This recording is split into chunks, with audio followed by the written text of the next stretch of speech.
Politics and primer. I don't think you get that anywhere else.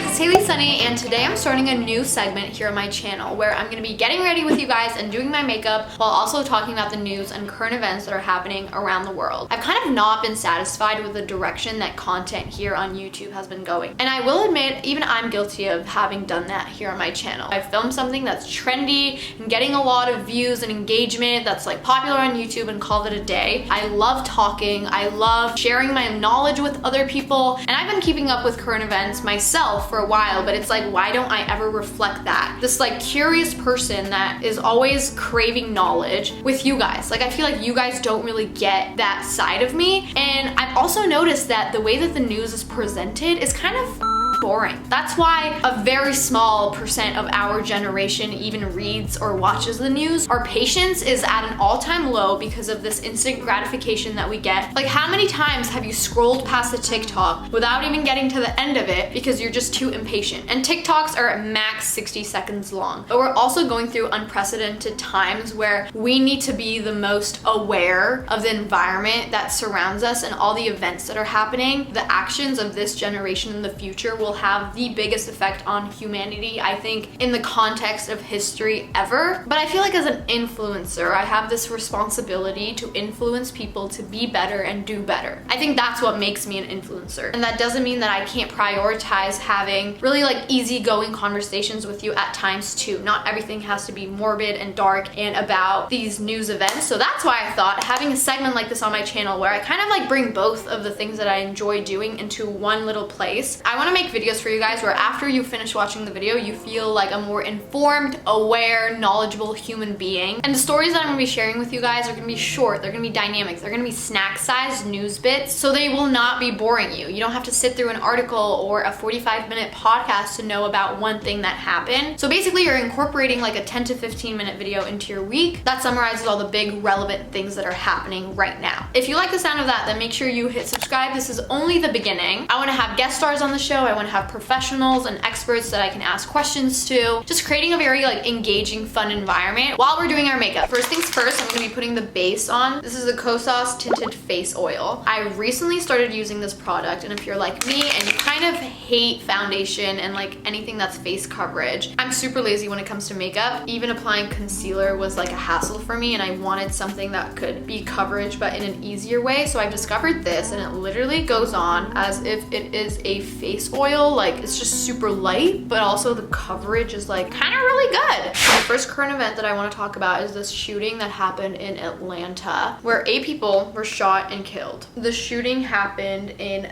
3 spas by a single white man. So 8 people died, and 6 of them were females of Asian descent. And this all happened amid the rise of anti-Asian racism here in the United States. And what American Asian people are really like fighting for right now is the fact that the American legal system really fails to recognize a lot of these crimes against Asian people as hate crimes. Unless someone shoots an Asian person and then says like, coronavirus is because of you, like some very racist remarks that are associated with anti-Asian racism, it's hard to legally recognize that as a hate crime. The shooter that shot and killed 8 people said, "I'm a sex addict. The reason that I went to these spas is because I think that the people that work here are like a sexual temptation towards me. So that's why I killed them." Because of that, the American legal system can't go ahead and categorize this as a hate crime, which is what I've been learning. Obviously, American Asian people are mad about that, you know? They are the ones that go out into the street and do their normal activities and feel that they're looked at differently or people act towards them differently because of their race. Sometimes it's hard to put that into paper. That does not mean that it's not valid, and that doesn't mean that it's not real or it's not happening. Based off of my understanding, it's just difficult to recognize that as concrete evidence in a case like this. And I think it all goes back to these things like the model minority myth or like the Chinese Exclusion Act, where a lot of the time America doesn't like to publicize and give a lot of exposure to these really, really racist legal decisions that they made in the past. I really encourage all of you to take a minority related history class or a literature class. Last year I took a class in college about minorities, and I read this book specifically specifically about Asian minorities. We read this book called No No Boy. That was like the first book that really opened my eyes, because I had also kind of believed in this model minority myth. The model minority myth, it's basically this idea that you can get far in life. Like, look at Asian people, like they are so smart. They never create problems here in America. Like, they are the model minority. Like, all minorities should act like them. Like, lack of opportunities or crime has nothing to do with the way America or the way white people treat minorities. It is something that has to do with their own personal actions. If you don't believe us, look at Asian people. They're so smart, you know? They do these stereotypes like, oh, they're good at math. Like, things like this that, although in a way, when you call someone smart, on paper, it's like a nice thing to say to someone, right? But by creating this model minority myth, it kind of handicaps the personal agency of American Asian people. It kind of forces them to act in these little barriers and have to color in between these lines that were created for them by a superior race on this racial hierarchy. Not only that, it creates like intergenerational conflict because kids of these immigrants don't know how to act. Their government is telling them to act in one certain way. Their parents are telling them to act in one certain way. It's a myth that is used to silence them from speaking up against the injustices that are thrown at them because of their race. Obviously, I don't have personal experience in order to be like, yes, that's exactly what we're feeling. It's feeding into this idea of like Orientalism, where they're like over-sexualizing.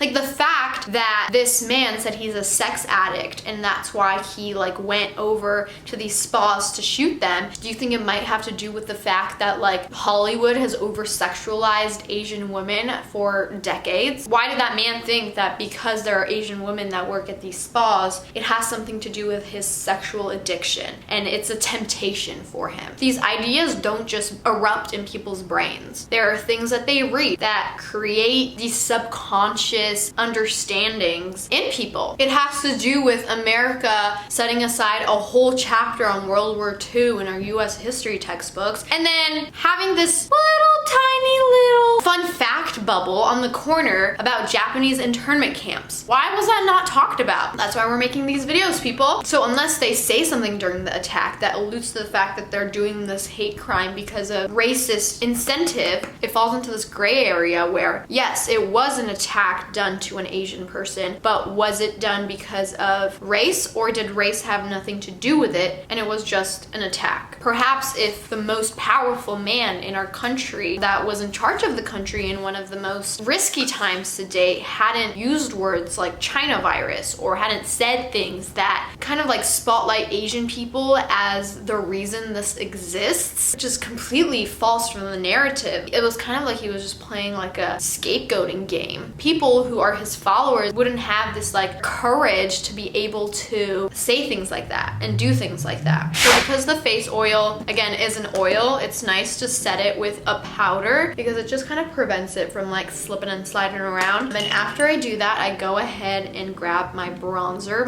This bronzer, I think it's 3 years old. Is it okay to still be using this? I don't get it. Okay, it's not 3, it's like 2. I know like with powder products, it's not as serious versus like liquid products like mascara and lip gloss. So that was the first mass shooting of the week, which is a scary sentence for me to even say. There was another shooting in Boulder, Colorado yesterday in a grocery market where another 10 people died. So the gunman this time was a 21-year-old man from a Denver suburb who went into a grocery store and just started firing, open fire. I listened to this story of one of the ladies who was working at the pharmacy at the time. She was just giving vaccines to people who were in line to get vaccinated. One of the people that got killed was someone in line waiting to get their vaccine. And man, is there something just really makes me feel weird about that. Like, you're in line getting a vaccine because you're scared of a virus that might kill you or that might get you really sick. And then while you're in line to get protection, you're killed by a gun, not by a virus at all. The man used a AR-15 type assault rifle in this shooting. My question is, why does a 21-year-old man have access to an AR-15 type type assault rifle. You want to carry guns. The Second Amendment that was adopted in 1791 that says that you can hold guns. You know, people always refer to that as, hey, it's in our rights. You can't take our rights away. And at this point, I don't want it to be a conservative versus liberal people issue. We're really wasting time just going back and forth being like, yeah, but the Bill of Rights says this. Yeah, but it was written so long ago. Yeah, but like if they take away this right, then who can guarantee that they're not going to take away other rights? Okay, whatever. I think there are situations when, as a woman, I think if I lived alone, for example, if I was a single mother, lived in a house, I probably want a gun. I don't think we're up to par of the standard of safety just yet. I don't think the policing system is designed in a way where I know that they're gonna come and protect me. And I'm white, so imagine being a black single mother. You probably don't trust the police to come protect you in a situation like that if someone's breaking into your house, because we've seen how situations have been played out in the past. I think it's harder to adopt a dog in America than it is to adopt a gun. When you're adopting a dog, a lot of the time they have to come to a search of your house. When I was fostering a dog, the adopting lady was always texting me. If you're a 21-year-old man, and apparently this man's name has been known to the FBI because he's been involved in other cases in the past, so how come he still has a gun? One of the people killed in the shooting was a police officer. Once the police came, the man surrendered. Imagine being in that supermarket, your local neighborhood supermarket. Like, I'm just imagining like the Ralphs I go to. This shit doesn't happen in other countries as often as it does here. And what's even more interesting about it is the fact that a judge recently blocked Boulder from enforcing its assault weapon ban. So that just recently happened in Boulder, and I send my prayers and my love and my patience to all families and friends that were involved in the people who were killed. And I think thoughts and prayers are not going to fix this issue. I think political change and putting this pressure on the people that make our laws is what's going to create change and prevent things like this from happening. I'm going to be having resources, by the way, and ways you can help in the description box of all these videos if you're interested. The third event that I want to talk to you guys has also been circulating around pretty frequently recently, and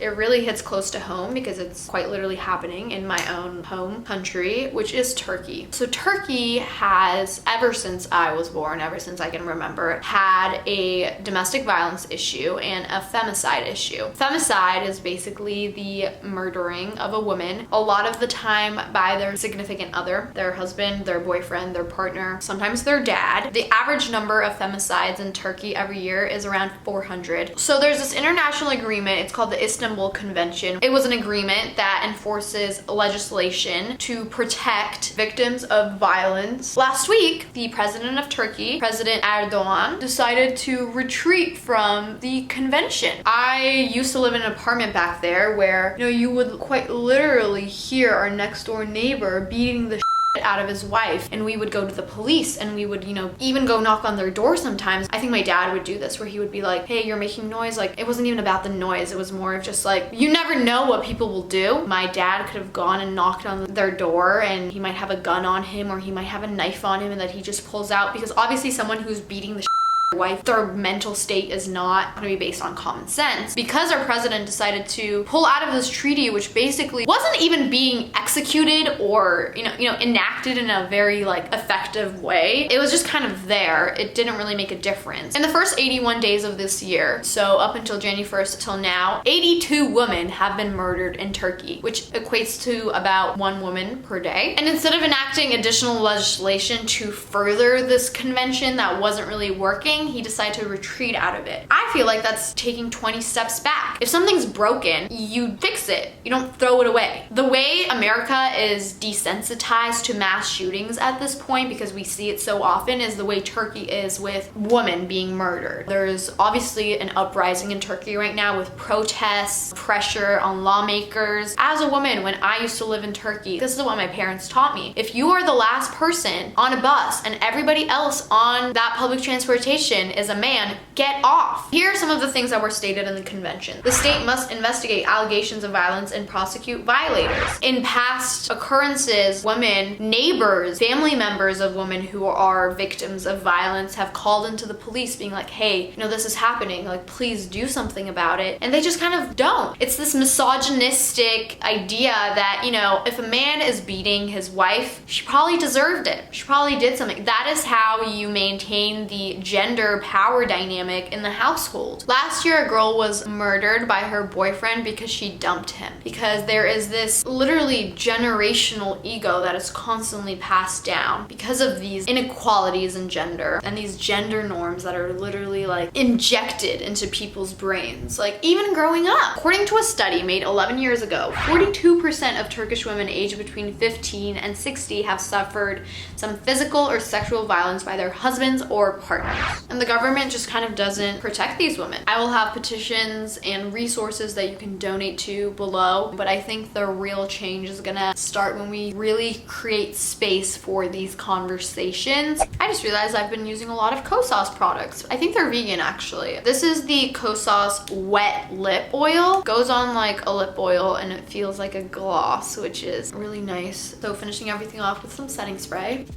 Thank you guys for watching this video. I hope that this new concept that I'm bringing here to my channel can spread awareness about these topics. And please do let me know in the comments if you have any suggestions, any comments, any concerns, any questions, because I'm always really open to feedback so that I can improve. Obviously, this was my first time trying this, and we'll definitely see like improvements and changes in the future. Don't forget to give this video a thumbs up. Thank you guys for watching this video, and I'll see you next time.